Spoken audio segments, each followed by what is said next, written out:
Vikings legend Jared Allen was asked by Kay Adams on the Up and Adams show with Kay Adams what to do with Kirk Cousins if you're the Minnesota Vikings. Allen responded, quote, "I mean, you blow your Achilles out at this point in your career. It's just a young man's game. It's going that way.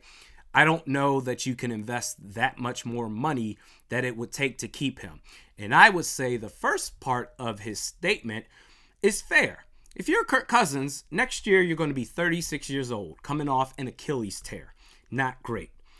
The second part of his statement where he says, "I'm not sure that you can invest that much more money into him to keep him on your roster," I would say that's not entirely accurate, but this will no doubt be the number one topic of discussion for this franchise the moment that the offseason starts. But the Vikings, as I've said time and time again, they have options. They have choices. They're not backed into a corner here saying, "Oh my God, we have to sign Kirk Cousins. It's just a matter of making it work in the books."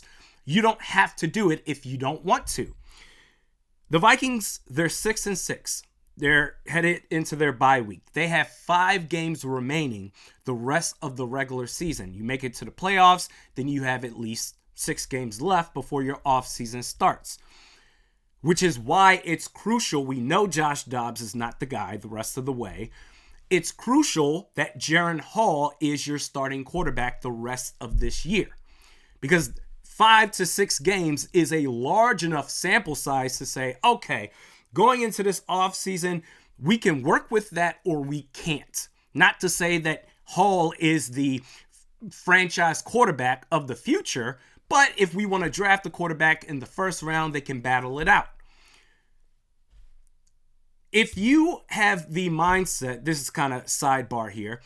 If you have the mindset, knowing that with 5 games remaining, the rest of this regular season, knowing that you need improvement, specifically from the offensive side of the ball, and your solution is, I got it. It's Nick Mullins. That's a wild ass take to have. Nick Mullins is not improving this offense at all. Jaren Hall is the only answer the rest of the way at quarterback. But it's a large enough sample size to figure out, okay, what do you have in this guy, number 16?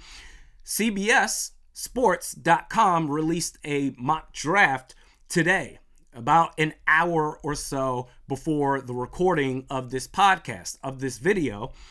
The Vikings, if the draft were to happen right now, they have the 20th pick in the draft. CBS Sports mocked the Vikings to take J.J. McCarthy, quarterback out of the University of Michigan.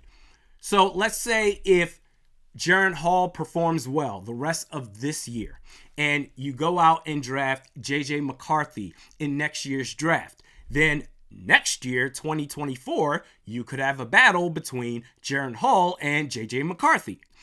You don't need a Kirk Cousins in that situation. If you're the Vikings, you're doing just fine at the quarterback position. But let's say that Hall shows you absolutely nothing to feel confident about the rest of 2023. You draft J.J. McCarthy in 24 or any quarterback for that matter. You need a bridge quarterback for this new guy to study and learn for a year to be ready in 2025.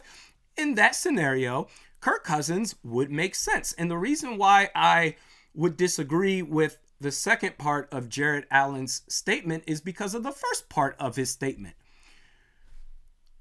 What market is going to be out there to generate a bidding war for a 36-year-old quarterback coming off an Achilles tear? I don't see it happening. In fact, I would say more likely than not, for Kirk Cousins, it's Minnesota or bust. There's not going to be a market out there for him. I don't think so.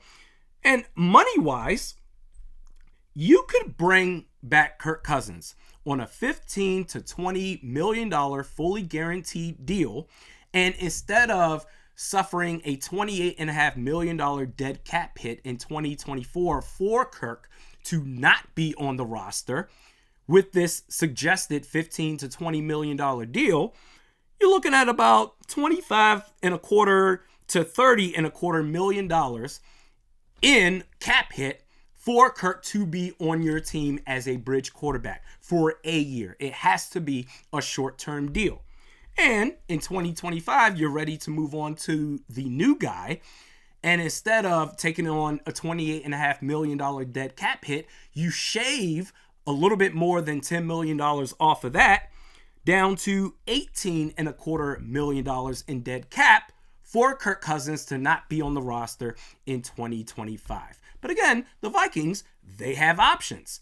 If Jaren Hall balls out, again, that means you have to make the decision that Jaren Hall is going to be the starter the rest of the way. We'll see. Bro, if you start Nick Mullins, oh my God, then whatever. What are we doing here? The season's over with. But if Jaren Hall absolutely balls out the rest of 2023, then there's nothing to talk about. He's at least going to be in the mix at the QB1 position next year. But if not, Kirk Cousins is not completely out the realm of possibility that he would return. We'll see what happens.